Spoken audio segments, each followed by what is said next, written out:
16h-17h sur Fadjet, Cap Sport. Salut à tous et à tous, nous sommes le vendredi 13 Ingrid. Nous sommes le vendredi 13 janvier 2017 et c'est l'heure de votre émission préférée en Lorraine, votre émission préférée en Meurthe-et-Moselle. Vous pouvez nous retrouver sur notre page YouTube CAP plus loin sport ou sur notre page Facebook, c'est plus simple. CAP plus loin sport. Et aujourd'hui elle est là, elle est seule autour de la table pour le moment en attendant nos invités et elle a mis sa plus belle chemise, elle est de tout noir j'ai vêtue. Pas de remarques sur mes fringues. Tout noir vêtu en ce vendredi. J'espère qu'elle ne va pas nous porter la chkoumoun. Ingrid, salut. Salut Hakim. Alors au sommaire de cette émission de Cap Sport, des sports locaux, ils se résumeront cette semaine juste au volet masculin et féminin puisque c'est la trêve au basket et au hand. Mais ça nous laissera le temps d'accorder une longue interview à Hamza Brika qui viendra en studio nous parler de son équipe d'Evolve et de son sport en plein essor, le futsal. Ça nous laissera aussi le temps de parler de hockey. Let's go Gemio. On aura au téléphone le défenseur des Gemio d'Épinal. Non. On parle de hockey, hein, Martin Charpentier. Ah. Évidemment, il y aura du quiz, il y aura de la S Nancy Lorraine, il y aura du pronostic. Cap Sport, c'est parti. Cap Sport, actu sportive locale. Alors dans l'actualité sportive locale, ça a été bref cette semaine, Ingrid, il n'y a pas eu grand-chose, mais il y a eu du volley masculin en tout cas. Oui, pendant cette trêve, il n'y a que les volleyeurs qui jouent, et les hommes, bien sûr. Nouvelle victoire pour le Grand Nancy Volleyball samedi dernier, c'est 3-7-1 face à Plessis-Robinson. Donc à la mi-saison, les Nancéens comptent 9 victoires en 10 matchs et confortent leur première place au classement. 26 points sur 30 possibles, c'est quand même énorme. Donc autant dire que l'accession en Liga n'a jamais été autant d'actualité. Donc on rappelle que le premier de la Ligue B accédera directement à l'étage supérieur sans participer aux playoffs et que s'ils terminent deuxième, ils auront encore une nouvelle opportunité en participant à ces playoffs. Donc en coulisses, il se murmure que les difficultés financières dont nous avait parlé Bertrand Barbier lorsqu'il était venu en studio semblent en passe d'être résolues. Donc tous les voyants sont au vert pour l'accession en Liga de nos volleyeurs. Écoute, tu as été très complète, tu es vraiment tu as l'âme de la journaliste ou alors tu as des petits tuyaux du côté du GNVB. Ouais. On rappelle que demain samedi, le 14 janvier, Nancy est exempt. Oui. Et le 21 janvier, le GNVB recevra Orange. Attention, pas l'opérateur, Ingrid. Non. C'était pour la petite blague. Alors, au niveau du classement, le Grand Nancy Volleyball est toujours en tête, tout seul, avec 26 points, suivi de Rennes, 25 points, alors que ferme la marche, donc Strasbourg, 7 points, et Saint-Quentin, 5 points. T'as juste oublié Tourcoing, qui est 3e avec 24 points. Jusqu'à 17h, c'est Cap Sport sur Fadjet. Volley masculin, volley féminin. Ouais, alors une importantissime victoire du VNVB dimanche à Quimper, 3-7-1. Donc importante, je le dis, mais il n'y a pas que moi. Radoslav Arsov ne s'y est pas trompé, il avait déclaré la veille. Tu as dit ça correctement, comme si tu parlais couramment. Radoslav Arsov, ouais. C'est vrai que je l'ai travaillé à la maison. Vas-y. Devant mon miroir. Il avait déclaré à la veille de ce match, si on perd là-bas, ce sera dur de se relever. Ce n'est pas du pessimisme, c'est du réalisme, avait-il dit. Au coup de sifflet final, le coach était évidemment ravi du dénouement. Quimper est un concurrent direct. On était bien conscient qu'il fallait gagner pour rester dans le coup. On a abordé ce match comme celui de la dernière chance. Les filles ont tout donné. On a mis notre cœur sur le terrain. Ce soir à 20h30, le VNVB reçoit Évreux au Palais des Sports de Vendeuvre pour un autre match capital. Tu y seras, Ingrid ? Oui, il y a des chances que j'y sois, capitale, puisque Évreux est juste 3 rangs devant le VNVB. Donc au classement, Béziers est toujours en tête devant la SPTT Mulhouse, 26 points, même si la victoire a donné un petit peu d'air au vent d'Opérienne. Elles sont malgré tout à l'avant-dernière place avec 8 points, alors que ferme la marche Terville-Florange, 2 petits points seulement. Alors Ingrid, pour fermer ce petit dossier, comme on a l'habitude de le faire chaque semaine dans le tour de l'actualité, j'aimerais juste te présenter, ainsi qu'à nos chers auditeurs, le programme pour les prochaines semaines. En tout cas, ce qu'il y a encore d'officiel, on recevra Pierre Streff la semaine prochaine, joueur de Dombasle qui évolue donc en Régional 1. Ce basketteur nous fera le plaisir d'être avec nous et venir nous parler de son sport à la même manière qu'Hamza Brika qui arrive tout de suite, je le vois là arriver en studio. Il y a également Sébastien Gobi qui viendra nous faire un coucou en fin de mois, lui qui est journaliste à Foot 54, qui viendra nous expliquer les coulisses, comment ça se passe pour fonder des articles. On sait que ça prend du temps, lui qui est étudiant à l'étranger. Et en début de mois prochain, on aura une petite interview avec l'entraîneur de Blénaud qu'on a eu régulièrement l'année dernière pour évoquer leur parcours en division d'honneur. Blénaud qui a été relégué, mais Ingrid, on ne peut pas les laisser comme ça. Nous, on aime bien prendre un peu des nouvelles de nos relégués. Oui, on ne fait pas d'élitisme dans cette émission. Cap Sport, actu sportive locale. Alors, comme tu l'as joliment dit dans le sommaire de cette émission, Ingrid, aujourd'hui, on a le plaisir de recevoir en interview Hamza Brikat. Alors, on part à la découverte du futsal à l'occasion de la qualification futsal en Coupe nationale et du 16e de finale de l'année passée. On avait pu le recevoir. Aujourd'hui, Hamza Brikat nous fait le plaisir d'être avec nous. Hamza, salut d'abord. Bonjour Hakim, bonjour Ingrid. Meilleurs vœux pour cette nouvelle année et merci pour l'invitation. Bonjour Hamza. Pareillement, Merci. que cette année soit sportive, on aime bien le dire aussi dans cette émission, qu'elle soit aussi en santé. On voit que tu es un petit peu embêté, Alors, mais c'est qu'une question de temps, tu seras bientôt de retour sur le terrain. Alors déjà, comme on aime le faire dans cette émission, on va commencer par te présenter. Qui de mieux pour te présenter finalement que toi-même? Alors raconte-nous qui est Hamza Brikat, ce futsaleur, ce footballeur même. Footballeur avant tout, donc 33 ans le 13 février prochain, on n'est plus tout jeune. J'ai commencé le foot à Saint-Max-Essé, habitant à Essé. Et puis ensuite, le stade Marcel Picot, stade vraiment petit, plutôt n'étant pas loin. Donc comme tous les gamins, je rêvais de jouer à l'SNL. Et puis j'ai participé à une détection, et puis j'ai été pris. Donc une blessure en 15 ans m'a un petit peu freiné. Et puis donc je suis allé jouer en 15 ans nationaux à Vendeuvre. Une année riche en 17 ans première année où on rate la montée en nationaux face à l'ogre de l'époque. C'est notre adversaire principal, c'était Épinal. Puis la SNL me suivait toujours, donc ils m'ont rappelé à la fin de saison, je suis revenu. Et puis j'ai joué avec l'équipe 3 qui était en division d'honneur à l'époque. Puis en 2003, quand ils ont dissous l'équipe, donc on est parti sous d'autres cieux. Donc 2 ans à Vendeuvre avec Pierre-Étienne Verrier. Une année à un club, dans un club qui était très cher, qui est cher à Ingrid également, Custine Malelois, sous la houlette de Michel Suistec. Et puis après, une fidélité de presque 10 ans au GS 9 Maisons. Et depuis cette année, je suis à Jarville Jeune Football. Voilà. Donc un bon gros parcours, tu as dû rencontrer pas mal de monde, tu l'as dit, tu as 33 ans, c'est pas non plus la fin de ta carrière, tu te vois encore jouer au football, on va y revenir après, hein, tu es là d'abord pour le futsal, mais tu te vois encore jouer quelques années, je suppose. Moi, je me mets pas de frein, après c'est plutôt l'état de santé, je me sens très très bien, ceux qui m'entourent savent que j'ai une très bonne hygiène de vie d'une manière générale, la passion elle est toujours là, j'ai toujours dit que le jour où je prendrai plus de plaisir, j'arrêterai.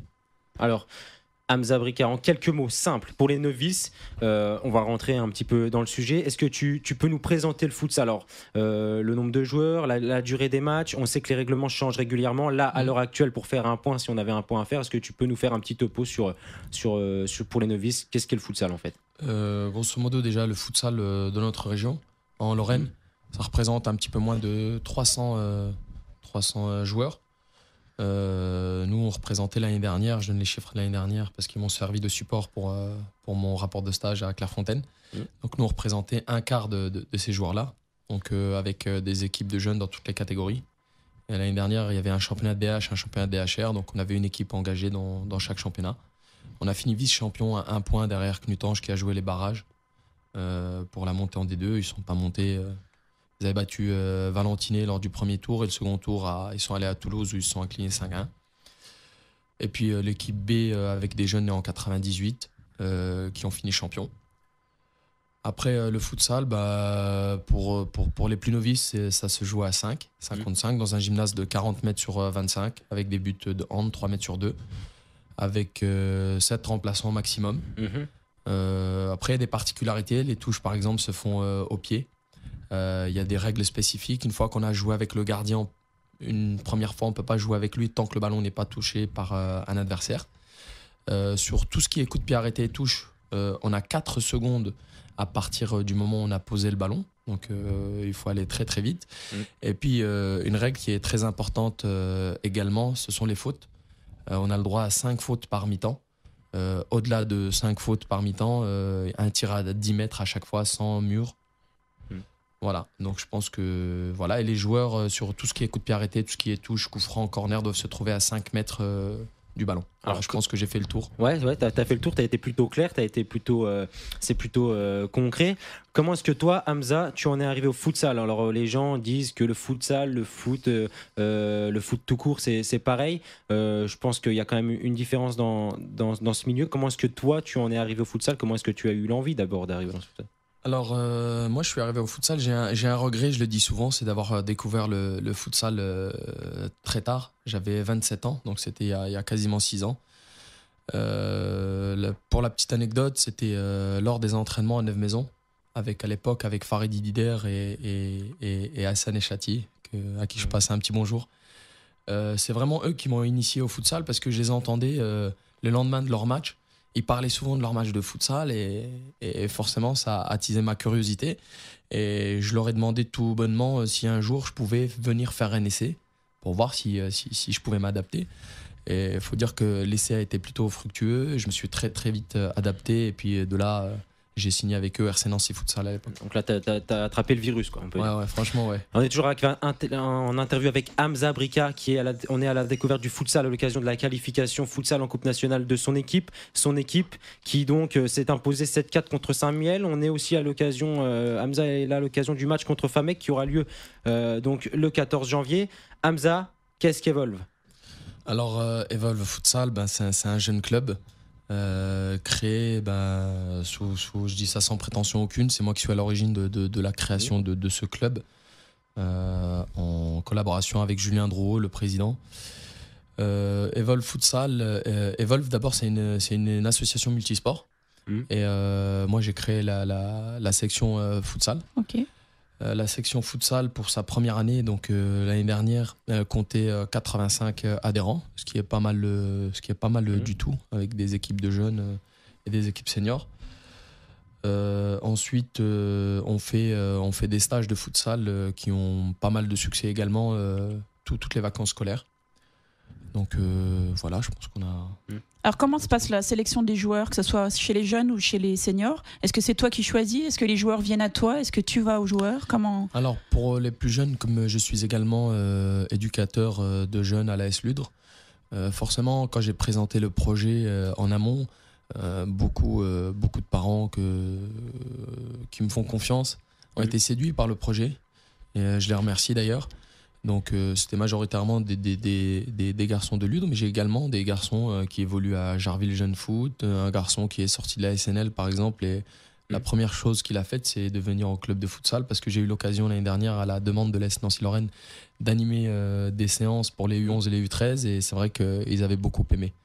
Ensuite pour les seniors, comme on se connaît tous dans le milieu, c'est vrai que j'ai été énormément surpris par l'intérêt des joueurs qui m'ont contacté et notamment... Tu disais justement, tu reçois beaucoup de demandes, tu as beaucoup de demandes pour intégrer ton équipe, tu es surpris de ça ? Ouais, je suis vraiment agréablement surpris. J'ai été étonné le jour où j'ai vu qu'Anthony Rigol, qui est mon coéquipier à Jarville, était vraiment intéressé pour faire du futsal. Et d'ailleurs, il est très très très très bon également au futsal. Et puis d'autres joueurs également, des clubs avoisinants, des joueurs d'un très très bon niveau. D'ailleurs, on aura l'occasion de citer quelques noms peut-être. Oui, tu pourras citer quelques noms tout au long de l'émission. Justement, ça fait partie de la question que je voulais te poser. Est-ce que les joueurs peuvent dire de n'importe quelle équipe ? Et est-ce qu'il y a un minimum de niveau requis ? On se doute que tu vas prendre forcément les meilleurs, mais... Voilà, est-ce que les joueurs peuvent dire de n'importe où ? La règle numéro 1 que j'ai instaurée, c'est avant de recruter des joueurs, je recrute des hommes. C'est-à-dire que moi, j'insiste beaucoup sur l'état d'esprit. C'est-à-dire que moi, aujourd'hui, je ne suis pas là pour faire la police ou pour calmer des joueurs qui pourraient avoir des comportements déviants. Voilà, je préfère me concentrer sur le terrain. C'est déjà le premier critère. Après, bien évidemment, comme on fait de la compétition et qu'on a des objectifs qui sont très très élevés, on aspire à moyen terme. C'est ce que j'ai dit déjà l'année dernière lors de la première interview avec Anthony Laurent dans l'Est républicain, avant même qu'on joue le premier match. J'avais dit que nous, comme il y avait plus de clubs en D2, puisque les boys futsal ont arrêté, nous, on avait l'objectif à moyen terme, c'est-à-dire en 3-5 ans de... pourquoi pas viser la D2 ? Et c'est toujours d'actualité. Alors comment tu fais, toi, pour concilier et ta carrière de footballeur donc à 11, à Jarville, et celle de futsal ? Pour les entraînements, pour les matchs, est-ce que ça se chevauche pas à certains moments ? Est-ce que tu as l'autorisation d'Alain Rigol ? C'est ça que je vais demander. Oui, j'allais y venir après. Bon, Alain, on peut pas dire que ça soit un grand fan de futsal, mais je veux dire, on ne cache rien. Il sait qu'on fait du futsal et c'est bien évidemment avec son accord. Voilà, il a toujours l'appréhension, je pense, juste de la blessure. Mais en soi, il a rien contre la discipline. C'est pas un grand fan, mais il a rien contre le fait qu'on pratique le Mais futsal. c'est juste qu'on le disait, tu arrives à 33 ans, est-ce que concilier les deux, ça devient compliqué? Tu le disais tout à l'heure, pourtant en forme. Ouais, je me sens en forme. Alors, je sais pas si c'est le sport, ça Hmm. Ça aide. Ça ouais. conserve. Ça conserve, ouais, c'est ça. Merci Ingrid. Ça conserve. Donc, non, moi je me sens bien, honnêtement. Bon, bien sûr, on met un peu plus de temps à récupérer, mais non, ça va. C'est que c'est pour du plaisir, quoi. Et tu disais donc que les matchs avaient lieu les soirs de semaine, ce Voilà. qui te permet de jouer aussi et le dimanche Le à week-end, 11. ouais. Ok. Voilà, donc les matchs en général, c'est le lundi soir. Quelles sont les qualités requises pour être un bon joueur de futsal? Alors moi, je dis toujours qu'un bon joueur de futsal peut être un très bon joueur dehors et que l'inverse est moins vrai. C'est-à-dire qu'un joueur qui est très bon à 11 peut venir en futsal et Passer à côté. passer à côté. Donc les qualités principales, c'est les qualités techniques, puisque en futsal, on est toujours en crise de temps et d'espace. Qualité tactique, puisque il y a des déplacements très très précis. Il faut que les déplacements soient très très coordonnés. On se déplace toujours par rapport aux partenaires. Ensuite, qualité de prise d'information, voir avant de recevoir, parce que souvent tu as à peine contrôlé, parfois tu n'as même pas le temps de contrôler. Et puis après, sur le plan aérobie, c'est très très astreignant. C'est compliqué de jouer un match entier de futsal à haute intensité. Et quelles sont les différences essentielles entre un match de futsal et un match de foot classique? Les différences, je pense que C'est le temps de réaction, tu disais? c'est ça. On voit tout de suite les joueurs qui ont la tête dans le guidon ou qui voient vite, qui transmettent vite, le jeu sans ballon. Voilà, sur l'aspect technique. C'est-à-dire qu'au futsal, on peut pas se cacher. Quand on joue à 11, s'il y en a un qui triche, voilà. Ça, on peut faire ça au foot. Hakim, il le sait, mais on peut. C'est vrai, c'est C'est-à-dire possible. On peut. On dit toujours au futsal, on peut pas se cacher. Pourquoi? S'il y a un partenaire qui fait pas les efforts, on est puni tout de suite, immédiatement. Comme c'est un jeu de transition, c'est que des contre-attaques, on est puni immédiatement. Et puis celui qui est limité techniquement, on le voit tout de suite également. Donc voilà les grosses différences. Mais toi qui as été habitué au foot à 11, tu l'as dit, tu as découvert seulement à 27 ans ce sport. Qu'est-ce qui, toi, t'as le plus marqué? Qu'est-ce qui, toi, t'as vraiment stupéfait, Ingrid, si je peux dire ce mot, quand tu es arrivé dans ce sport? Qu'est-ce qui t'a vraiment choqué, quoi? Au futsal, contrairement au foot à 11, parfois au foot à 11, tu vas regarder un match, il va y avoir un vieux 0-0, il se passe rien, tout se passe au milieu de terrain. Au futsal, le futsal, c'est spectaculaire quand même. Et il se passe toujours quelque chose, il y a des frappes, il y a des gestes techniques incroyables, il y a des buts. Ingrid, tu vois, ça fait c'est un Et des ils nous seuls vendent du sports rêve, où on a presque envie d'y aller. Ouais, t'as encore pas été te rendre dans un gymnase de futsal, c'est un des seuls que t'as pas vu. Ouais, et justement, il y a des spectateurs. Ouais, alors je suis agréablement surpris en ce début de saison. L'année dernière, les gens découvraient un petit peu le club et l'équipe. Et aujourd'hui, on a une assez grande affluence, malgré l'absence de tribunes dans notre beau gymnase. Alors, ça se passe où? Tu l'as peut-être déjà dit, je suis désolée. Non, je ne l'ai pas dit. Ouais, donc, vos matchs à domicile se passent où? Notre gymnase se situe à Neuve-Maisons, au gymnase Annie Villa. Ok. Et comment se passe le championnat de futsal? Est-ce qu'il y a des divisions, des montées, des descentes? Est-ce que c'est comme au foot classique? Oui, alors, je pense qu'on est une exception en Lorraine parce que dans toutes les autres régions, grosso modo, il y a plusieurs divisions avant d'arriver à la DH. Malheureusement, nous on l'a vu cette année puisque le lancement du championnat était retardé de 5 semaines par rapport à la saison précédente. Parce qu'il n'y avait pas assez d'équipes. On a démarré à 8 équipes et au bout de 3 journées, 2 équipes ont été ajoutées. Bon, tant mieux, mais voilà, c'est pour vous donner une petite idée de l'organisation un petit peu de notre championnat. Donc au-dessus de la DH, c'est tout de suite la D2. D2, où il y a 2 groupes. Il y a le groupe du Nord et le groupe du Sud. Il y a 2 groupes de 12 équipes. Et puis l'élite avec un groupe de 12 équipes. Et la coupe, ça se passe comment alors? C'est toujours les mêmes éditions? Comment est-ce que ça se passe? Alors la coupe, la formule de la coupe, elle est simple. Il y a 2 tours régionaux. Il y a ce week-end, comme tu l'as rappelé, Hakim, on peut le dire. on était à Pagny-sur-Meuse dans un beau gymnase. Nous avons affronté une très belle équipe de Saint-Miel, habituée aux joutes de la Coupe nationale futsal. Donc nous avons gagné 7-4. Et puis là, on affronte Famec samedi prochain au gymnase Malraux à Metz dans le cadre de la finale régionale. Et le vainqueur ira en 32e de finale de la Coupe nationale futsal. Alors souvent, les équipes, faute de gymnase, disponibles pour s'entraîner, se contentent de jouer des matchs. Comment est-ce que ça se passe pour toi, pour ton club d'Evolve? Est-ce que vous mettez des entraînements à disposition? Vous avez une salle à votre disposition? Est-ce que vous avez un confort? Je pense que c'est un gros problème dans le futsal pour le développement de la discipline. Nous, on a la chance d'avoir un gymnase de grande qualité et la chance d'avoir plusieurs créneaux dans la semaine.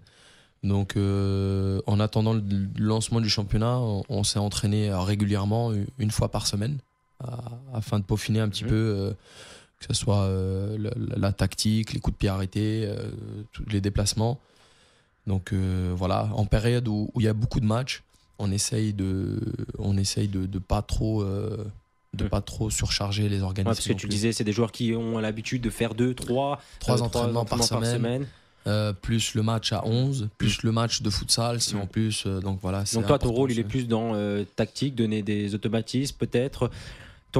C'est moins sur l'aspect physique du joueur, j'ai l'impression. Exactement. Comme les joueurs que j'ai ont déjà fait une grosse préparation dans leur club respectif à 11. Donc c'est plus sur l'aspect technique, tactique du jeu et coup de pied arrêté, parce que c'est quand même des phases de jeu vraiment très très importantes au futsal. Alors Michel Keff, membre de la Ligue, qui a œuvré, il me semble, pour le développement du futsal, déplore que les clubs ne soient pas assez structurés pour faire face notamment aux problèmes financiers du futsal, donc gérer les déplacements, les frais de licence, les frais de rencontre. Comment toi, tu fais pour gérer ces problèmes financiers avec Evolve? On en a discuté avec Michel, d'ailleurs c'est moi qui avais fait le tirage. Je regrette juste l'absence des principaux protagonistes. Il y avait une réunion qui avait lieu juste après le tirage. Je comprends qu'en semaine ce soit compliqué pour eux de venir. Moi j'ai la chance d'être juste à côté. Pour répondre à ta question, Ingrid, donc nous, il faut savoir que, comme je disais en préambule, nous on organise des stages de futsal pendant les vacances scolaires qui coûtent environ en moyenne 60 € par semaine à chaque gamin. On a régulièrement entre 20 et 25 garçons, et parfois même quelques filles. Donc voilà, il y a déjà ça. On organise des tournois de jeunes, c'était le week-end dernier, où justement on fait une petite buvette. Il y a ça, et puis j'en profite pour remercier nos nombreux partenaires. Je ne sais pas si je peux les citer. Bien sûr. Je remercie Hamid du Foodies Burger à rue des Tiercelins à Nancy, Romain Virva, IRH 54. Tout ce qui est toiture, façade. Eric Jourjon, c'est le papa d'un gamin que j'entraîne qui travaille chez Legrand. J'ai oublié. Shaoki, non comme si, agence de communication boulevard Tolstoï à Tomblaine. Les délices de Camille. Si j'oublie les délices de Camille, je vais me faire taper sur les doigts. Aline et Samuel Baucher, n'hésitez pas, c'est rue du Général Thierry à Neuve-Maisons. Et j'espère que je n'ai oublié personne. En tout cas, merci de votre aide et de votre fidélité. En tout cas, si tu as appelé quelqu'un, on n'oubliera pas nous de rajouter sur notre page Facebook Cap Sport, CAP, plus loin sport. Voilà, n'hésitez pas à aller liker notre page. On est là maintenant depuis 1 an et demi. On fait des émissions un petit peu de découverte. Là aujourd'hui, donc ça nous fait plaisir de te recevoir, Hamza, vraiment. Merci. De parler de futsal, pardon.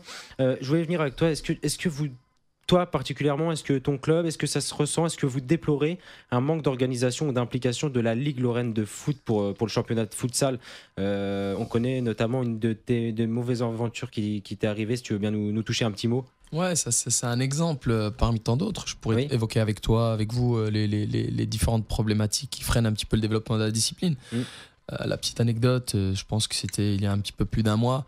On se rend à Hambourg-Haut à venir. 1h30 de route au passage. En soirée, il pleut. Et on arrive là-bas, l'équipe ne présente que 4 joueurs, donc on joue la première mi-temps. Bon, ça ressemble à rien, 5 contre 4, nous on avait des remplaçants, donc forcément il y avait je crois 10-1 ou 10-2, ils ont réussi quand même à nous mettre 1 ou 2 buts. Et puis à la mi-temps, forfait de 2 joueurs, et puis voilà, on va à la douche. Donc voilà, c'est un triste épisode parce que quand tu fais 3 heures de route aller-retour, et puis pour jouer 25 minutes, moi j'ai joué la moitié du temps, je pense. Faut vraiment aimer le futsal, quoi. Faut vraiment aimer le futsal. Voilà, c'est les passionnés qui font ça. Donc tu parles des obstacles. Pourquoi selon toi, la Lorraine est si carencée en nombre de clubs, de joueurs, d'organisations Déjà, d'une manière générale, sur le plan national, je pense que le futsal souffre d'un manque de médiatisation. C'est pour ça que c'est important aujourd'hui, par l'intermédiaire de la radio, de votre radio, de Fadjet, d'un petit peu parler de cette discipline, de promouvoir la discipline. Voilà, et c'est une discipline qui est méconnue. Sur le plan historique, le futsal est né en 1930 en Uruguay.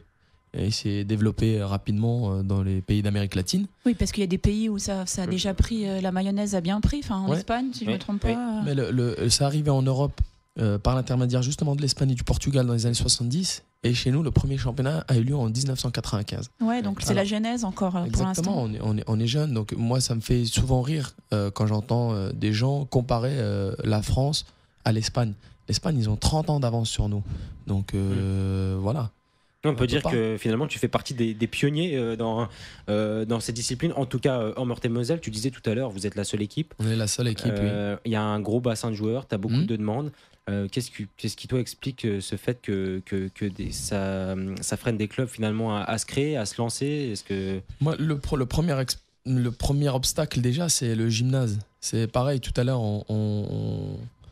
il faut savoir que les élus ne connaissent pas du tout la discipline et pensent souvent que les gens vont venir faire du foot en salle. Alors des fois, quand j'entends des gens dire du foot en salle, je les arrête tout de suite. Je dis c'est du futsal. C'est pas pour chipoter ou quoi que ce soit. Le futsal, c'est une discipline codifiée avec des règles, on les a rappelées, règles bien précises, avec un matériel. C'est important de le rappeler aussi. On joue pas avec un ballon de foot à 11, on joue avec un ballon d'une circonférence de 58 à 62 cm et qui ne rebondit pas au-delà de 50 cm de hauteur. Ça veut dire que déjà, quand j'entends des fois, vous allez me casser les paniers de basket qui sont à 12 mètres de haut ou les parois, je veux pas faire tort aux handballeurs, mais quand tu vois les handballeurs qui mettent de la colle sur leurs mains, je pense que... Enfin, si Hakim, toi tu serais capable de casser le lampadaire. Peut-être pas avec un ballon comme ça. C'est difficile. Ensuite, il y a aussi en termes d'équipement, il y a les chaussures de futsal. C'est des chaussures qui sont spécifiques, c'est avec des semelles particulières qui ne marquent pas. Donc voilà, il faut faire tomber un petit peu ces a priori. Rassurer les élus. Il faut convaincre, rassurer. Nous, on a été jusqu'à présenter un ballon, des chaussures de futsal. Ça se passe très très bien, en tout cas pour notre part. Tout à l'heure, en début d'interview, je t'ai entendu parler de Clairefontaine, de stage. Tu peux nous en dire un peu plus? Du coup, ça a éveillé bien sûr, ma curiosité. Clairefontaine, c'est tout de suite des étoiles dans les yeux. C'est vrai, mais je rejoins Ingrid. J'ai eu la chance de faire partie de la première promotion de futsal performance. C'était à Clairefontaine. Je me suis rendu 2 semaines en formation, une semaine en octobre, une semaine en février, et pour les examens le 30 et 31 mai. Donc j'ai été brillamment diplômé. Donc félicitations déjà. Merci. Je suis officiellement entraîneur de D1 de futsal. C'était dans l'optique où on prépare un petit peu le terrain. Si jamais on venait monter un D2, on serait en règle, puisqu'il faut savoir que ce diplôme là, c'est la 2e promotion actuellement qui est à Clairefontaine, et il va devenir obligatoire pour les gens qui sont déjà en place sur les bancs de D2, de D1. Dans 2 ans, ce sera obligatoire le futsal performance. Au passage, j'ai eu la chance de rencontrer, il y avait l'équipe de France qui était là-bas au mois d'octobre. Ah ouais. Donc, toujours dans les bons coups. Écoute, Hakim, on a eu la chance d'assister à l'entraînement de l'équipe de France.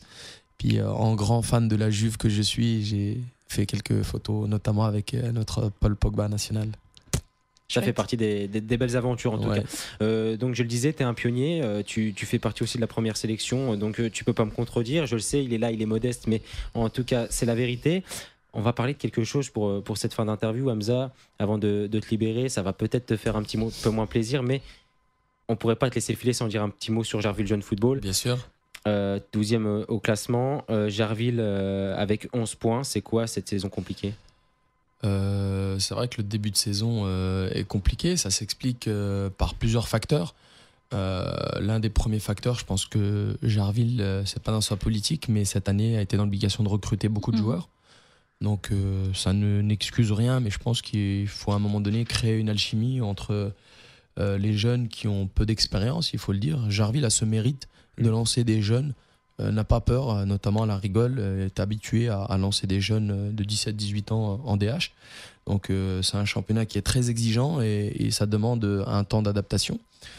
L'émulation entre les joueurs, la préparation athlétique que tu connais, qui est très astreignante. Moi, je le dis en tout cas, moi qui ai un très gros volume de jeu, qui ai une bonne VMA, c'est la préparation athlétique qui m'a fait le plus souffrir. Franchement, je le dis. Tu vois Ingrid? Donc, Ah non, mais j'en doute pas du tout. J'exagérais pas. Ouais. Mais et en fait, on entend toujours les plateau de Jarvillois, Malzini. mais du coup, et en même temps, ils accusent toujours le coup en première partie de saison. Oui. Donc je me pose toujours C'est la pour question ça de mais qu'Hamza- pourquoi on n'arrête pas de faire cette fameuse Mais parce que préparation regarde, il va te physique dire pourquoi. Parce qu'en deuxième qu'en partie de général, saison- en deuxième partie de saison. Mais est-ce qu'on J'ai peut pas rappelé. trouver un équilibre entre ne pas être complètement à la rue sur la première Alors, partie de saison Je fais juste une petite parenthèse vite fait par rapport à mes notions de préparation. Enfin, je suis pas préparateur physique, j'ai un BEF, un brevet d'entraîneur de foot, c'est l'ancien brevet d'État.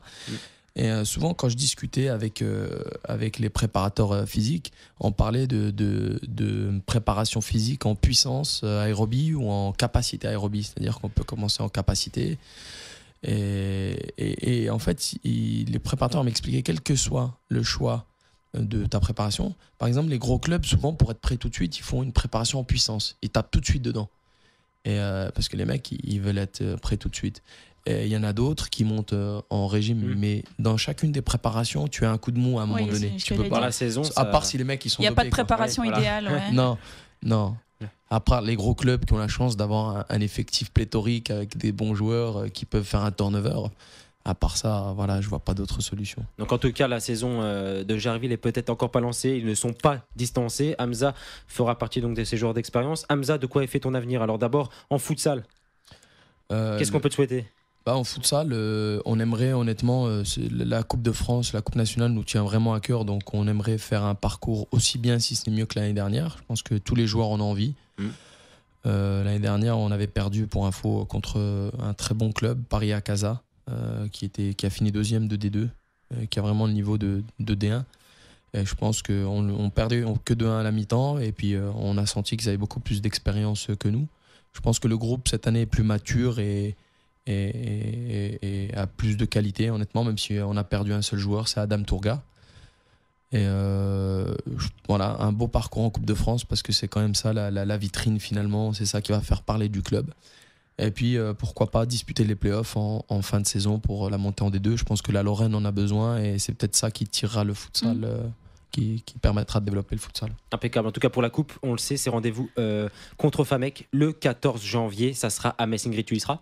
Pourquoi pas? Pourquoi pas? Hamza, côté foot à 11, je te vois, tu es dans le milieu associatif depuis un petit moment. Tout le monde connaît Hamza Brika dans le football, même Ingrid. On l'a tous croisé un moment ou un autre sur un J'ai envie terrain. de te demander, tu as le BE, tu as des diplômes, tu connais des joueurs. Pourquoi tu ne te lances pas dans le coaching, peut-être encore un peu jeune? Ou ça te tente pas peut-être? Dans le foot à 11, je sais pas. Non, c'est pas ça. C'est-à-dire que là, je fais partie d'un projet à Ludre où on est parti de rien. Et on a préféré à la base, parce que reprendre à la base, c'est-à-dire l'école de foot, donner tout de suite les bons conseils et la bonne formation aux petits pour lancer un petit peu le projet. Mais c'est vrai que je pense qu'une fois que j'arrêterai de jouer, parce que autant ça me pose pas beaucoup de soucis d'être entraîneur-joueur au futsal, autant je pense qu'en foot à 11, c'est important de distinguer un petit peu les deux, quoi. Donc quand j'arrêterai de jouer, je me lancerai. Logiquement, tu te sens. Je me sens prêt en tout cas. Tu te sens prêt? Ouais. Eh ben, en tout cas, on espère te recevoir à cette occasion, être encore parmi vous. On te remercie beaucoup, Hamza, d'avoir accepté l'invitation Merci pour à Cap vous, Sport. au plaisir. On espère t'avoir par téléphone, pourquoi pas dès ce fameux week-end où on espère qu'une victoire vous tend les bras. Merci. Cap Sport, actu sportive nationale. Actualité sportive nationale, merci à Hamza d'avoir fait partie de cette émission. Et aujourd'hui, et à ce moment précis, Ingrid, tu le sais, c'est l'heure de quoi? Non, c'est maintenant? C'est maintenant, c'est l'heure tout de du suite, quiz. ça arrive à l'improviste. Et il est déjà là Je par suis toute téléphone. surprise. Et il nous attend et il a révisé, il me l'a dit hors antenne, il est prêt à t'éclater. C'est Arnaud qui est en direct avec nous. Révision ou pas? Arnaud, salut. Bonsoir à tous, Salut Arnaud. Bonsoir, Bonsoir, dès les- 16h, on voit les fonctionnaires. l'équipe de choc. Il est que 16h30, Arnaud, et tu dis déjà bonsoir, on voit les fonctionnaires. Je pensais que j'avais la dernière de France autour de la table, mais non, il s'avère que par téléphone, il y en a également. Alors, Arnaud, tu me l'as dit, tu as révisé. Sache que Ingrid m'a dit qu'elle a révisé tout. Ah bah oui, tout. Je sais tout sur tout. On va voir ça. Première question. Je suis prêt. Moi. Il y a eu un vol cette semaine, Kim Kardashian. un vol On qui parle de concerne sport. le sport, bien évidemment, émission sportive, Arnaud. Il y a eu un vol de statut cette semaine. Ou plutôt Léo Messi, ils lui ont coupé la tête. Ou plutôt la moitié d'une statue, mais la moitié de la station de qui? De Léo Lionel Messi. Point pour Ingrid. T'as entendu parler de cette histoire, Arnaud? Mais t'es là, Arnaud ou... Il se fait clasher. Statue érigée en hommage à Lionel Messi à Buenos Aires sur le Paseo a été vandalisée lundi. Toute la moitié supérieure du corps de la star de l'Albiceleste, dont sa tête a disparu. La sculpture avait été réalisée l'été dernier pour convaincre le quintuple Ballon d'Or de revenir sur sa décision d'arrêter l'équipe nationale. Et voilà. C'est pas toi qui l'as volé, Ingrid? Ça faisait pas partie de tes révisions, Arnaud, celle-ci? Et ça commence quand là? Par contre, Arnaud, va falloir que tu fasses quelque chose parce que là, elle jubile et ça m'énerve. Allez, allons-y, deuxième question. Je te réponds. Deuxième question. On cherche un rappeur. MC Solar. Un rappeur qui, selon Hip Hop Info France, sera présent dès demain pour l'ouverture à Libreville, au Gabon, de la Coupe d'Afrique des Nations. Un rappeur dont le père est français. sénégalais. Oui, dont le père est sénégalais. Soprano. Ah, c'est le. C'est un rappeur de quelle génération? Au Stade de France. Devrait y interpréter. T'as dit qui? Booba. Booba. Où? Ou bah l'autre. Non, c'est Booba, c'est point pour Arnaud. Oh, Eh, oui. Mais je quelle connais culture même musicale. pas. Donc tu n'as pas révisé. T'as révisé, mais tu n'as pas révisé tout. Non, c'est pas du foot, c'est pas du sport. Un point pour Ingrid. Quel est le rapport avec le sport, là, rappelle-moi. Bah, il sera à l'ouverture de la Coupe d'Afrique des Nations dès demain. De la CAN, Ingrid. Ok, d'accord. Alors allons-y. Autant de rapports que les questions auxquelles tu as répondu juste la semaine dernière, non? Hein? Alors Arnaud, Ingrid, vous êtes 1-0. toujours là. 1-1. Troisième question, qui a chanté en public? On cherche un sportif, bien sûr. Hein. La chanson Ouais, je sais, c'est. Julien Draxler. Julien Oh là là, Draxler. c'était Aïcha. Non, c'est pas ça? Ouais, Oui, c'est ça. Mais je connais pas son nom, j'allais te dire l'allemand qui a signé au PSG. Arnaud a vraiment révisé bon sang, ou alors il a sollicité toutes les C'est tablettes. dopé, c'est Toutes les dopé. tablettes autour de lui et tous ses enfants font des recherches. Non, moi je dis qu'il est dopé. Il est dopé? Ouais, 50 millilitres. On sait qu'à partir de 50 millilitres. Max, si tu nous écoutes, on t'embrasse, on sait que tu nous écoutes pas. Quatrième question. Un bébé né en 2016 au centre hospitalier j'ai la de réponse. Moulins Je porte sais. le prénom Je sais. Griezmann. Antoine Ah non, Griezmann. mais c'est. En fait, je me rappelais plus. Mais j'ai En même pas hommage compris. à la star française de l'Atlético Madrid, rapporte le journal La Montagne ce samedi. Pour info, Moulins n'est distant que d'une centaine de kilomètres de Mâcon, ville de naissance de l'attaquant des Bleus. Donc, c'est un petit image. Tu verrais appeler tes enfants Griezmann, toi, Ingrid? Ah ben non, mais j'en ai appelé un Zidane et l'autre Ben Arfa, de leur prénom. Ah, Bernard Fa. le Bernard. 3 points pour Arnaud, qui s'est refait et qui s'est bien refait. Ah oui. Mais non, il y a eu que 2 questions. Le rappeur, Draxler, et le bébé. Oh mon dieu. Et Ingrid, la première avec la statue volée. Elle connaît plus les vols, ça doit être J'avais pas son. entendu la première question. Non, mais moi je suis plus Messi que Et en plus, Booba. il dit qu'il a pas entendu la première question. Je suis plus Messi que Booba. Attention, celle-ci, elle va aller vite. Oh non, mais non. Question de rapidité. Je sais qu'Ingrid n'aime pas les chiffres, et bah ce n'est pas un chiffre. Bon. On cherche un trophée obtenu par. Ah, c'est le truc de Ronaldo, mais je sais pas comment ça s'appelle. Le trophée FIFA. Le joueur FIFA de l'année. Où quoi? Joueur FIFA de l'année. Où Mais où Mais quoi? on T'attends dehors, quoi, ouais. une ville? Ah, rien à voir, vous avez qu'à me laisser poser la question jusqu'au bout. Soulier d'or. On cherche un trophée obtenu par Abu Dhabi. Ah, c'est celui, le soulier de plomb, je sais pas quoi là. Si, c'est ça, j'en La suis sûr. Croix-Rouge. Non. C'est le truc du plus mauvais joueur là, un truc dans et le soulier de plomb. Trophée qui Ah, distingue le le joueur qui cumule longue boulet durée d'or. d'indisponibilité, gros salaire et attention médiatique. Revient Le de boulet nouveau au d'or, milieu de non terrain. Hein. Le boulet de. Il a déjà été sacré en 2013. Le Marseillais revient à une petite longueur de Gourcuff. Mais accorde-moi que c'est ça, mais je sais Non. plus le nom exact. Ça s'appelle comment le trophée obtenu par Diaby. Le ballon de plomb ou le soulier de fantôme. plomb. Ah non, Un ballon d'or. De l'année. un joueur qui est toujours blessé. Le ballon de. Plâtre. Le ballon de plâtre. Point pour Ingrid. Ballon de Point pour Ingrid. Le ballon Donc de je plâtre. rappelle, il a déjà été sacré en 2013. Le Marseillais revient à une petite longueur de Gourcuff, triple vainqueur 2012, 14 et 15.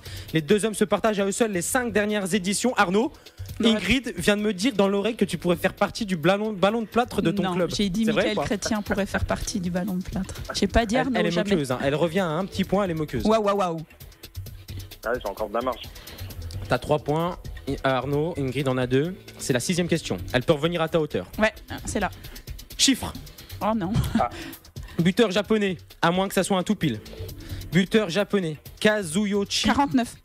Miura. 49 ans. Miura a signé un nouveau contrat avec Yokohama FC. 49 Point ans. pour Ingrid. Comment tu sais ça? Je l'ai lu.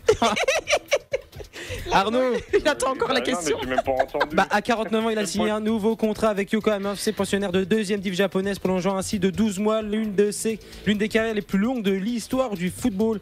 Miura, 89 sélections, 55 buts, qui a pris sa retraite internationale en 2000, va vivre sa 32e saison en tant que joueur professionnel. Ne me dis pas que ça va se jouer sur la dernière question. Et D'accord, tu sais je te le que, dis en fait, je me dis maintenant que quand je l'ai lu, j'aurais dû me douter que ça faisait partie de ce quiz, mais j'y ai pas pensé.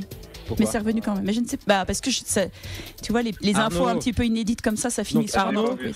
Toi, tu es très rapide au départ, puis tu stagnes. quoi. Ouais, il paraît. Si ça va durer, je suis bien aussi.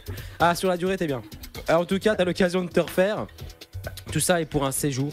Vous allez peut-être gagner un séjour. Où ? Je vous envoie du côté de la Madine si vous gagnez. Ah bah vas-y, alors balance ta dernière C'est mon question. rêve. C'est ton rêve. Tout le monde a le même. Beaucoup rêvent de Marrakech, beaucoup rêvent de Miami. Mais là, je vous offre le summum. Bon, balance ta question pour la Madine. 4,50 € en toile de tente. En youth, 3 boules. Ingrid et Arnaud, 7e question. On cherche un ex-nancéen football qui se Johan réjouit- Molo, Comment t'as fait? Ouais, il vient d'être nommé à Saint-Pétersbourg. T'as regardé mon quiz. Et je te promets que non. T'as regardé mon quiz en Mais question. c'est pas la réponse. Allez, balance ta question. Je suis sûr que Bon. c'est pas ça. Je te Rien à- connais trop. Rien à voir, Arnaud. On cherche un ex-nancéen qui se réjouit, lui. Il se réjouit de quoi? Il se réjouit du mondial à 48 équipes. C'est inespéré. Tahitien, le Marabaravirua. Est-ce que tu peux me le reprononcer avec les lettres dans l'ordre, s'il te plaît? Marama Vairua. Point pour Arnaud. Victoire pour Arnaud sur le fil. Comment il fait? Ouh. Tu l'as volé à Ingrid, celui-là. Alors, je vous explique. C'est inespéré pour le Tahiti de Marama Vairua parce qu'en fait, il explique que c'est sa seule chance de participer peut-être à la Coupe du Monde. Alors, avant l'annonce par la FIFA d'un passage à 48 participants à partir de 2026, le Tahitien, lui, il s'est réjoui à l'idée de cette perspective. Bon, il pourra plus y jouer d'ici 2026, mais il est content pour son pays. Il y a eu beaucoup de débats. Arnaud, toi, t'es pour ou contre cette Coupe du Monde à 48 équipes? Contre. Ingrid, t'es pour ou contre? Je sais pas. J'ai pas trop d'avis sur la question. Bah, de toute façon, on ne connaît pas le sport. En tout cas, Arnaud, bien évidemment, tu remportes le totem. On est obligé de te recontacter dans les prochains jours. Et n'oublie pas que 3 totems, c'est la Madine assurée. Hein. Purée. Je touche le rêve du bout des doigts. Le rêve du bout des doigts. Arnaud, en tout cas, merci beaucoup. Passe une belle soirée, puisque à 16h40, c'est déjà le soir du côté de chez toi. Et Apéro. on passe, bien évidemment, très prochainement du côté du bar Brasserie La Lorraine à Custine. Pour tous les fans de football et de bonne humeur, Arnaud vous y accueillera avec ses plus belles chemises. Salut Arnaud. Salut Arnaud. Salut tout le monde. Désolé. Cap Sport, actu sportive locale. Alors Ingrid, tu sais, tu te moques souvent de moi, mais Souvent. tu le dis bien dans le sommaire de cette émission. Aujourd'hui, on a le plaisir de recevoir un défenseur des Guémio, car oui, cette semaine, on s'est déplacé donc à la patinoire de Poisson-Pré et on a eu l'occasion d'échanger avec le défenseur des Guémio, Martin Charpentier, qui est avec nous en ligne. Salut Martin. Bonjour à tout le monde. Bonjour Martin. Une victoire mardi contre les Ducs d'Angers, elle fait du bien, non? Surtout avant d'affronter Amiens, qui est juste devant vous au classement dès ce soir. Bah oui, il fallait réagir après la défaite Allô de Gap. Puis comme on peut voir au classement, on a quand même gagné en prolongation, donc on a eu 2 points. Mais on voit que derrière, ça revient vite avec Nice qui est revenu à 1 point de nous. Donc on n'a plus qu'un point d'avance pour la 8e place, qui est pour la qualification en play-off. Ouais, justement, t'en parles hein, de ce classement. Vous êtes actuellement 8e du championnat avec 39 points. La saison est un peu compliquée, non? Oui, ce qui est compliqué, c'est qu'on n'arrive pas à enchaîner plusieurs victoires d'affilée qui pourraient nous faire du bien pour le nombre de points qu'on a au classement, mais aussi pour la confiance. Et puis c'est vrai que ces dernières journées de championnat, on a quand même essuyé 2 lourdes défaites à Strasbourg et à Gap, donc pour la confiance, c'est pas l'idéal. Et on a su réagir hier contre Angers, donc c'est pas mal. Alors justement, cette victoire 3-2 contre Angers, aux prolongations, nous on était là cette semaine lors que vous avez perdu aux prolongations face à Lyon, puis malheureusement on n'a pas pu se rendre à Gap, hein. Ingrid, ce n'est pas qu'on n'a pas pu vous être incliné 6-1. L'an dernier, vous avez frôlé le titre de champion de France, Martin. Qu'est-ce qui a changé cette saison? Ce qui a changé, on a perdu des joueurs cadres qui faisaient partie de l'équipe l'année dernière, qui ont été remplacés par d'autres bons joueurs. Et on a aussi changé de coach en cours de saison, donc il y a eu beaucoup de changements quand même d'un coup. Il faut pas oublier aussi que les autres équipes ont fait des bons recrutements eux aussi, donc le championnat est de plus en plus serré, puis on peut voir qu'à chaque journée, il y a des surprises et des petites équipes qui gagnent contre des grosses équipes. Donc le niveau s'est vachement élevé ces dernières années, et puis on peut le voir sur la saison qui est en cours. Alors, la Ligue nationale de hockey sur glace a décidé cette saison de doubler le nombre de matchs. Est-ce que tu peux nous expliquer comment se déroule la saison de hockey sur glace et pourquoi est-ce qu'ils ont décidé de doubler ce nombre de matchs? Alors comment ça se passe? C'est beaucoup de matchs en une semaine, donc il y a des fois on peut jouer 3 fois par semaine, des fois 2. C'est beaucoup de déplacements aussi parce qu'on joue dans des villes comme Gap, Bordeaux, même Nice. Et pourquoi ce changement? C'est simplement parce que la Fédé de hockey sur glace, la Fédération française, a voulu faire un peu comme les autres fédérations en Europe pour qu'il y ait plus de matchs, notamment pour les joueurs français qui jouent en équipe nationale quand ils arrivent au championnat du monde, d'avoir le même rythme que les autres joueurs. Donc tout ça dans un but aussi d'améliorer et de promouvoir ton sport, t'en es d'accord? Oui. Puis même je pense que tous les joueurs sont d'accord avec ça, on préfère quand même faire plus de matchs que d'entraînement. Parce que les années passées, des fois on n'avait qu'un match par semaine, donc la semaine, à force ça pouvait devenir long. Et en l'occurrence, donc ça vous fait jouer combien de matchs sur la saison dite régulière? Maintenant ça nous fait jouer 44 matchs. Ouais, c'est bien ce que j'avais là comme chiffre sous les yeux. On sait que vos conditions de transport sont difficiles. Je rappelle que vous voyagez en bus, vous jouez tous les 2-3 jours, tu viens de le dire. Comment est-ce que ça se passe ces déplacements? À quel moment vous arrivez à caler des entraînements? Est-ce que c'est pas finalement un peu plus basé sur la récupération? Donc là, pour tout ce qui est le transport maintenant, on a un bus couchette, donc c'est quand même beaucoup plus facile pour la récupération, même pour avant les matchs. Et les entraînements, par exemple, quand on est parti jouer à Gap dimanche, on est rentré le lundi matin vers 7h, 7h30. Et dans ces cas-là, l'entraînement est plus l'après-midi. Et comme hier, par exemple, on a joué à 20h à Épinal. C'est quand même beaucoup plus facile de s'entraîner quand on joue à domicile. Sinon, les entraînements, c'est souvent le matin. Et l'entraînement de ce matin, c'est quand même plus sur la récupération parce qu'on rattaque des vendredis à Amiens. Donc quand vous jouez la veille au soir, vous avez entraînement dès le lendemain? Oui, souvent. Alors un nouveau coach, Brad Gratton, c'est comme ça qu'on prononce? Tu confirmes? Oui. Vient d'être fraîchement nommé en décembre.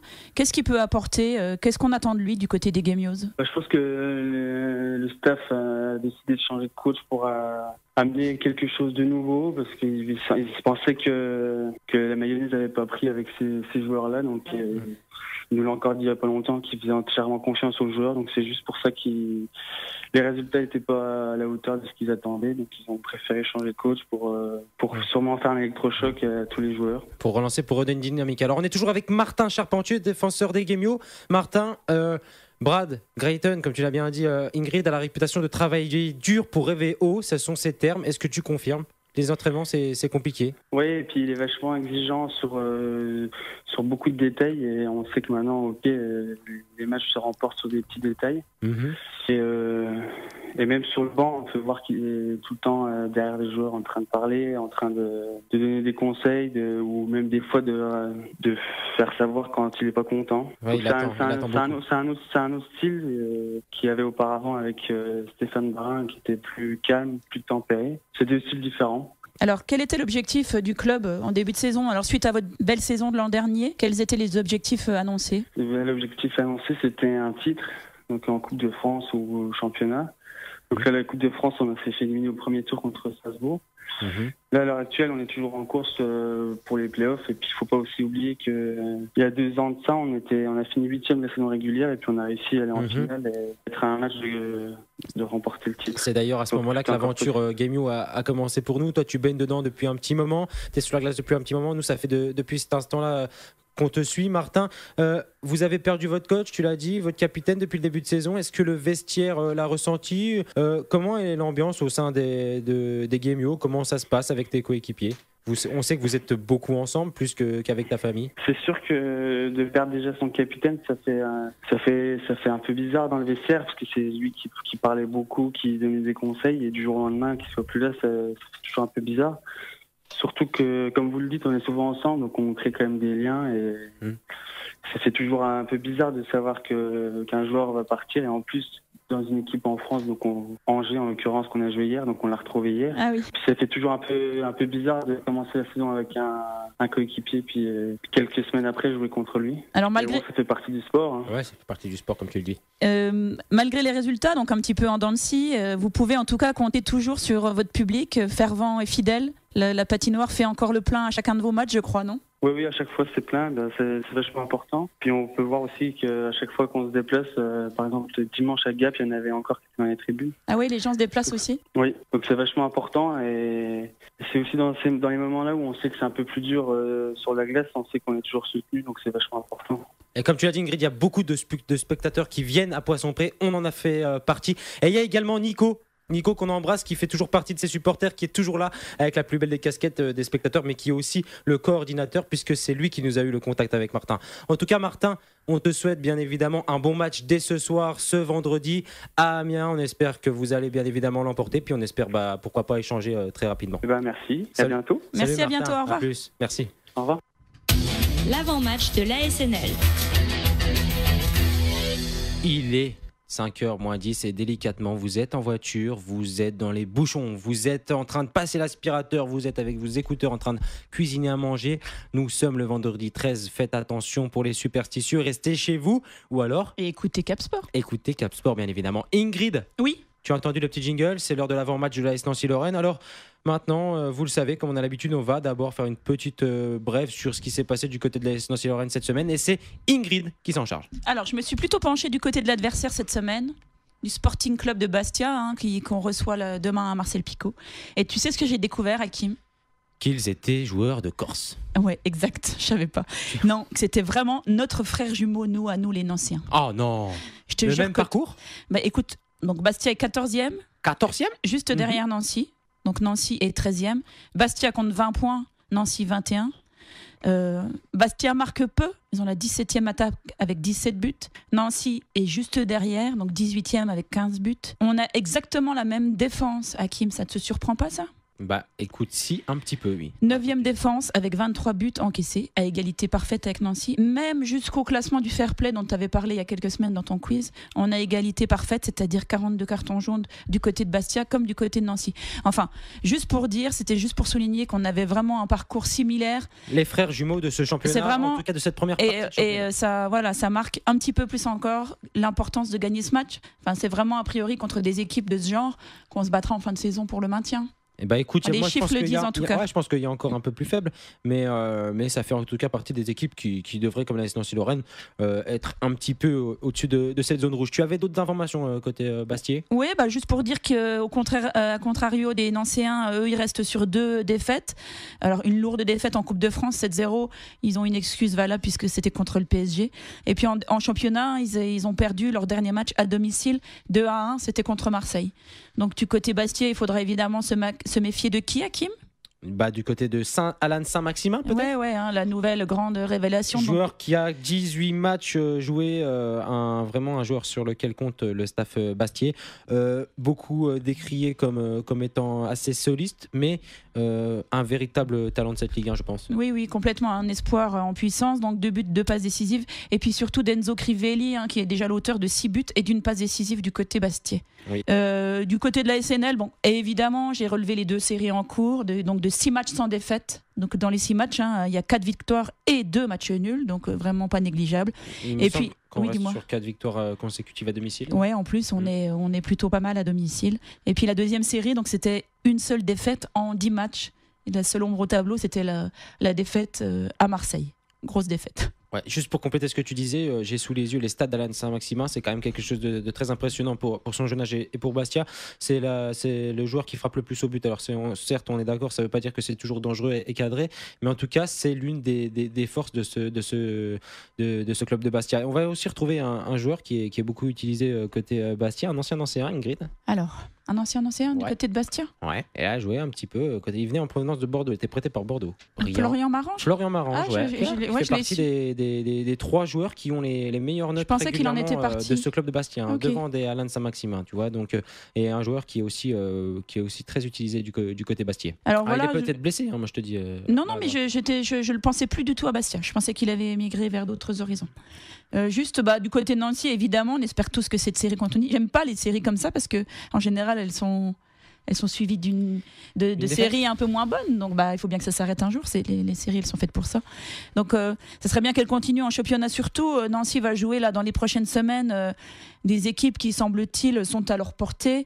Elles vont, évidemment, on reçoit demain. Enfin, quand je dis on, c'est surtout eux, mais parce que toi tu joues demain alors. Non, mais je dis on. Je suis de tout cœur avec eux. Écoute, en défense centrale, la défense nancéenne est décimée. Il paraît que Pablo pense à moi en défense centrale. Écoute, pourquoi pas. C'est vrai que de mettre le bus devant les buts, ça peut toujours permettre à l'adversaire d'être en difficulté.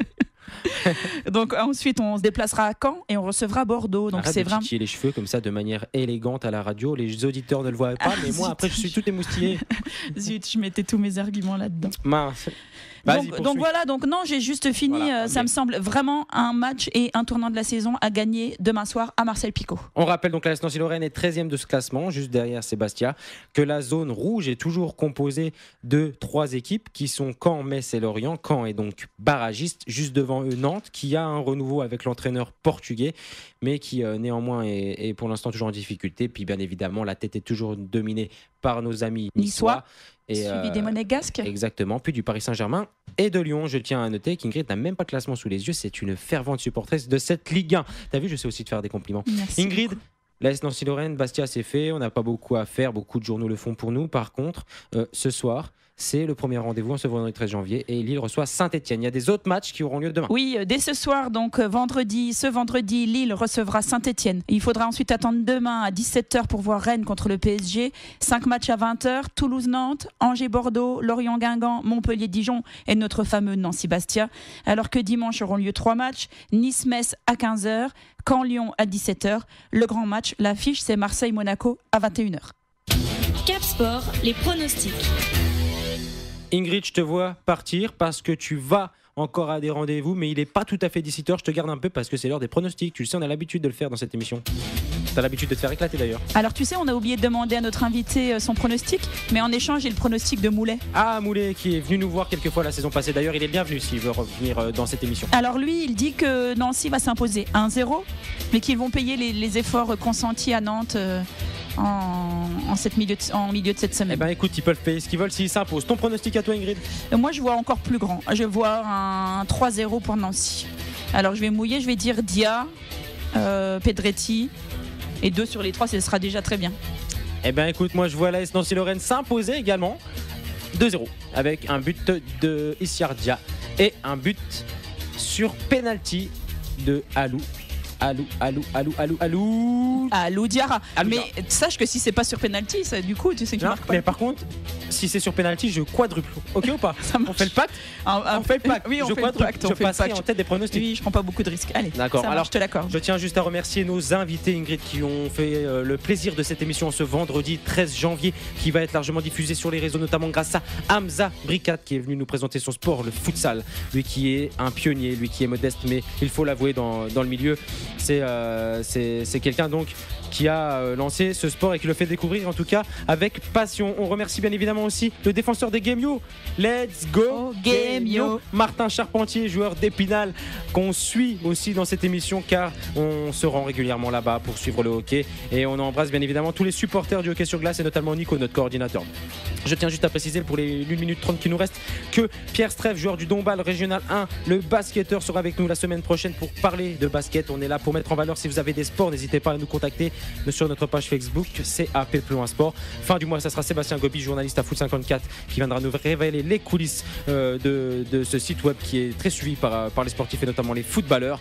Et en début de mois prochain, ça sera l'entraîneur Cédric Gauger, l'entraîneur de Blénaud, qui viendra nous parler donc de Blénaud. Bien évidemment, il viendra nous parler de Blénaud, donc de la relégation, comment ça se passe, un club qui donc doit se reconstruire après une saison en division d'honneur la saison passée. Ingrid, je te remercie bien évidemment d'avoir participé à cette émission. J'espère que tu seras la semaine prochaine. C'est toujours un plaisir. Oui, je serai là. Malgré le fait que tu aies perdu 4-3 au quiz.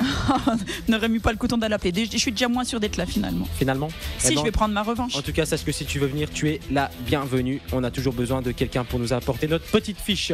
En tout cas, chers auditeurs, on vous retrouve dès la semaine prochaine, 16h, 17h dans Cap Sport. C'est AP+1 Sport. Ciao, Ingrid. Salut Hakim.